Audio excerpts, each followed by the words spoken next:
Welcome to Mixed Coordinates. I'm Tiana. I'm Peter, and Happy Easter! Today we will be talking about why we chose Thailand and what we expect from the move. So welcome to our kitchen and stick around with us while we prepare our amazing Easter vegan feast. Oh yeah. Go on.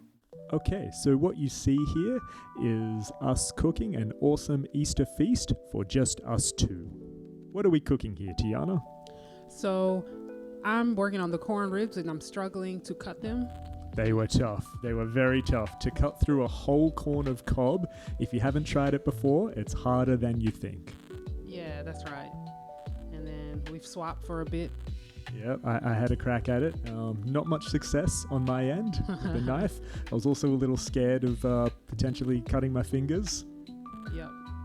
And my job at the time was peeling potatoes and chopping garlic and onions.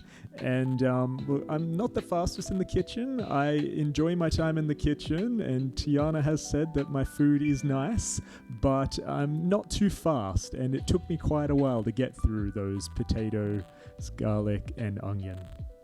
That's right. So yeah, this video is about why we've chosen Thailand. Yeah, so reason number one is the weather. Effectively, it doesn't get cold in Thailand, and warmer weather is definitely a preference of a certain one of us. That certain one of us would be me. I grew up in the cold and I don't want to go to the cold on purpose. Yeah, yes, we have discussed this several times, and yeah, she has made it very clear that warm weather is number one. Okay, reason number two, it's reasonably cheap to travel to other Asian destinations from Thailand. Yeah, and we love traveling, and we plan to continue to travel, so that was a real selling point for us. Number three is lower cost of living compared to Australia. That was definitely a factor. In fact, one of the determining factors on us making a move away from Australia. Searching for somewhere with a lower cost of living was always there.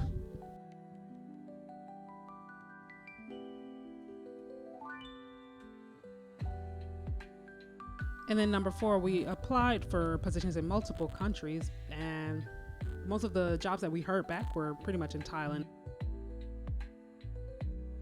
Yeah, there were 3 countries total, I do believe, that I reached out for with opportunities. And although there was at least one that we had our hearts somewhat set on, Thailand was the one that kept reaching out back to us.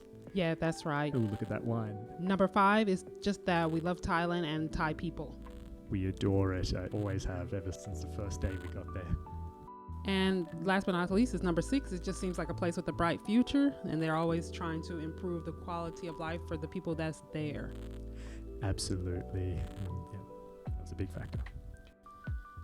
Okay, and next we'll talk about what exactly we expect out of this move. Some things are challenges and some things are more hopeful things that we expect. Okay, so number 1 is dealing with pollution. Air pollution is unfortunately an issue that people have to deal with in Bangkok, and we have been researching about it. Yep, that's right. Number 2 is the uphill battle of bureaucracy surrounding Thailand's visa processes. Yes, absolutely. That is something that we will have to keep on top of, especially early on. Every 90 days, we have to check in with the Thai government, I do believe, or words to that effect. Yes, that's correct. That's for any foreigner on any visa. Number 3 is the language barriers. That is something we will have to deal with, but we aim to be very proactive in terms of keeping on top of that, especially early on.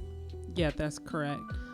So number 4 is we expect to have a sense of accomplishment, that we're going after the life that we wanted.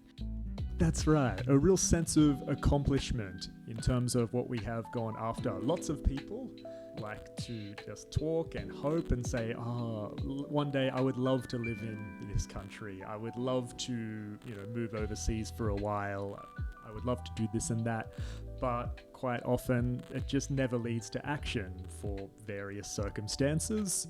either personal or outside of their own control, but a sense of accomplishment, the fact that we made it happen for ourselves.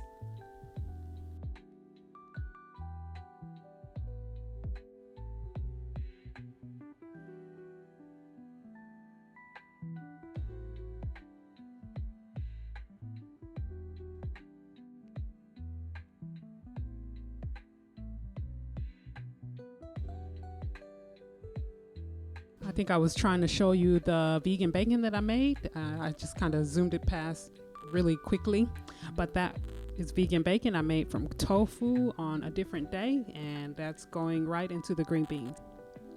So yes, number 5 is we expect to have to overcome obstacles, and we'll have to push ourselves beyond our comfort zone, just navigating a new place.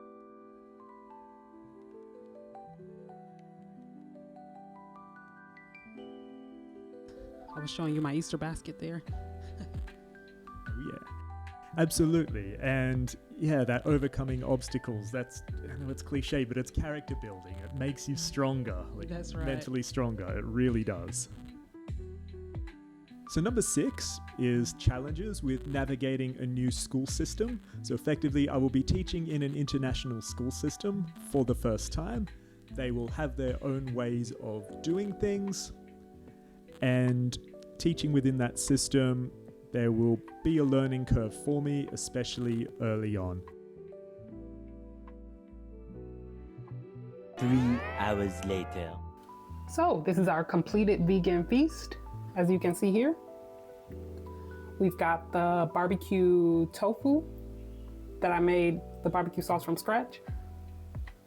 And then we've got the corn ribs, which I've used a Cajun butter that I made with it, and then I drizzled a bit of the leftover barbecue sauce on top. We've got smothered green beans here with some of the tofu bacon that I made a few days ago. I put that in there. And then last but not least, we've got the scalloped potatoes that I used some vegan cheese in. So that's all of it. And finally, number 7, I expect challenges with trying to find a new job, learning how, I guess, the work culture is there, how the hiring process is there, what exactly they look for in a candidate, and trying to align myself with what skills they want. We're hoping to be able to have jobs where we can have a healthy work-life balance. And then finally, we're hoping to be able to explore new restaurants, bars, places that we haven't been, meet new people that are on similar path or a different path, but an inspiring path. And the last thing I would like to say is, yes, the food did taste as good as it looked. Aw, yes it did. Thank you for watching. A question for you: how did you spend your Easter? Or what is Easter not Easter without? For me, it's hot cross buns. So comment below, and as always, be sure to like, comment, and subscribe. Catch you next time. Goodbye. Our Easter vegan feast, and we'll be chatting to you about, what are we chatting to him about? Hello, we're Mixed Coordinates. I'm Tiana. I'm Peter, and happy Easter! That's going in the bloopers.